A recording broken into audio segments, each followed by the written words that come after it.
السلام عليكم ورحمة الله وبركاته.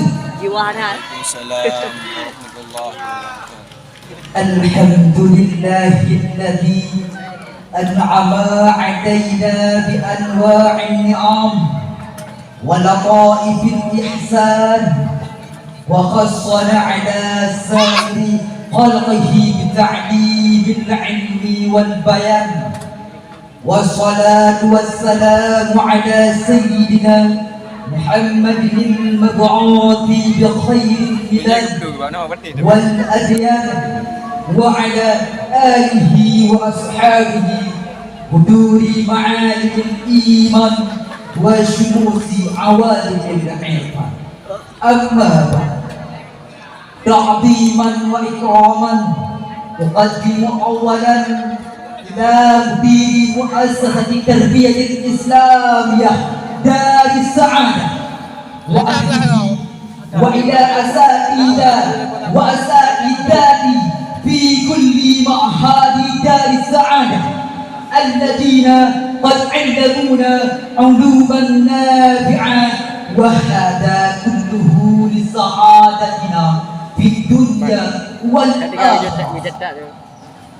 وأيضا تعظيما وإكراما أقدم أمام لجنة التحكيم التي تقدر خطباتي في هذه النهار المباركة. ولا أنسي أيضا تعظيمي وإكرامي وإلى كل حاضرين والحاضرات في هذا المكان المبارك. طيب، أعطيني فرصة لألقي لكم خطباتي تحت الموضوع قادر المحاضرات نركوبة للشباب. ويا أيها الأساتذة المحترمون والأصحاب المحبوبون، نعلم أن في هذه الأوقات بلادنا يتعذب ويصيب مصيبة عظيمة ومسائل شديدة التي تجعل الوالد والأساتذة والحكومة حزنا وخوفا ومتخيرا. هذه المصيبة والمسائل هي خطأ استعمال نركوبة للشباب. ولقد سمعنا الأخبار الكثيرة من وسائل إلكترونيك بأن حال الشباب الإندونيسي في شدة الفساد والدان. مثال، كان كثير من طلاب المدرسة معروفون حمل ممنوع الأدوية ومقبوضون بأنهم يحلفون حفل نركوبة. وفوق ذلك أن بعض تقارير يذكر بأنهم ليس بمستهلكين فقط بل بموزعين أيضا. ومن الآسف صارت هذه الأحوال في المدن الكبيرة شيئا عاديا ليس بغريب.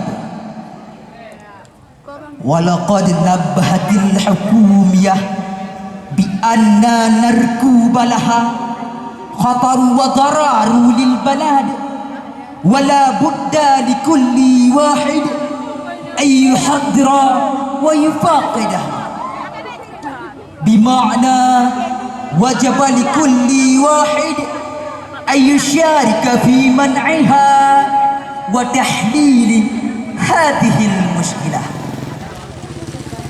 واعلم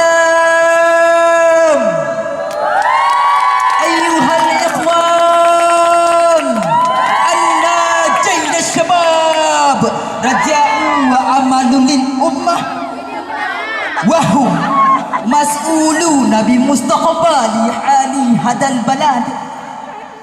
ولذلك في هذه الفرصة المهمة نرجوكم جميعا وبالخصوص أجيال الشباب تعالى أن نقول لا لنركب ولا ندعه ولا نتركه لإهلاك مستقبلاتنا.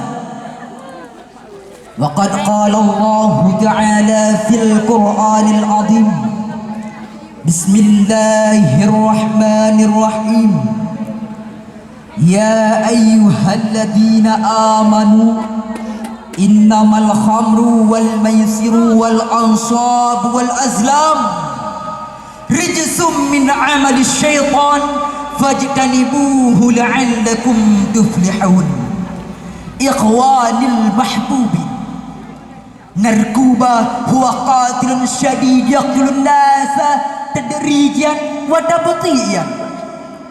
المبتدئ من فساد الجسم كمثل ضعف الأعصاب وموتها حتى إلى تدهور الأخلاق، وهو يضيع نشط التعلم للطلاب ويجعل الرجال كسل الأعمال، وهم سيصيرون متخيلا بخيال سعادة حياتهم، وفي العادة هم ينفقون فلوسهم ونقودهم للفرح وسرور الساعة، ويزعمون بأن استهلاك الركوبة يجعلهم مفلحين ومسرورين أبدا.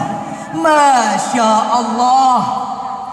أيها الحاضرون بارككم الله، قد أثبت كثير من الناس بدليل أن من استعمل واستهلك الركوبة سيواجه صعوبات في التفكر لفساد عصب الدماغ، وسيكون ذلك عصب لا فائدة له، فيساوي بين الناس والأنعام ولا فرق بينهما. وغير ذلك أن السبب السلبي المستهلكين الركوبة هو دنيء الأخلاق سيصاب الأسرة والمجتمع. طيب، والآن سنشرح لكم عنه واحدا فواحدا.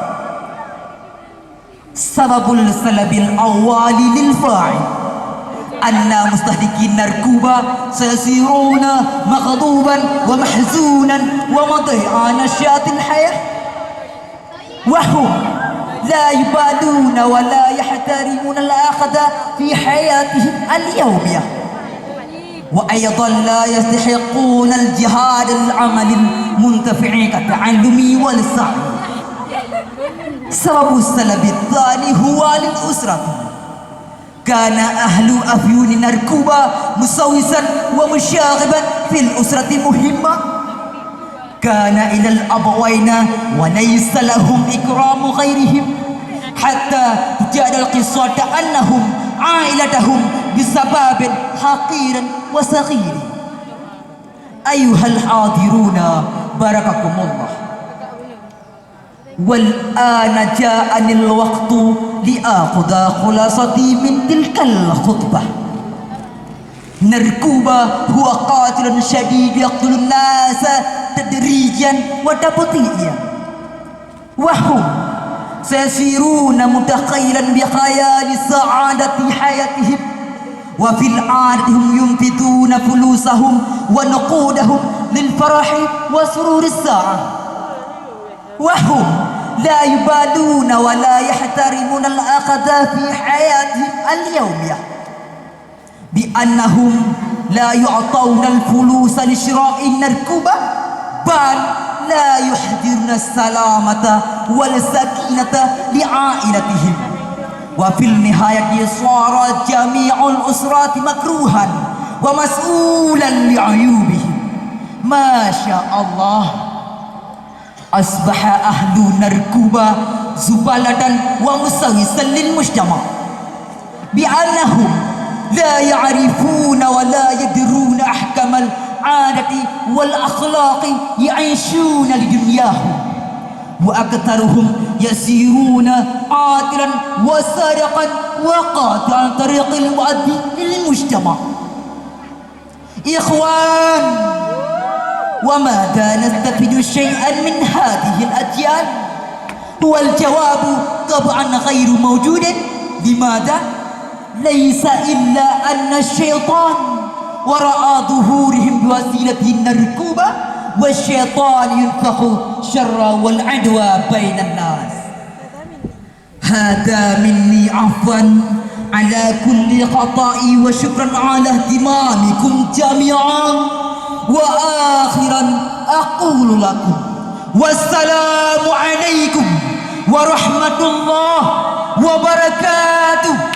Waalaikumsalam warahmatullahi wabarakatuh. Yang barusan tampil tadi pemegang nomor undian 450. Beliau atas nama Muhammad Ahyar, utusan dari YPI Darussaada Aceh, SMA Gampung Dengeh, Kecamatan Sawang, Kabupaten Aceh Utara.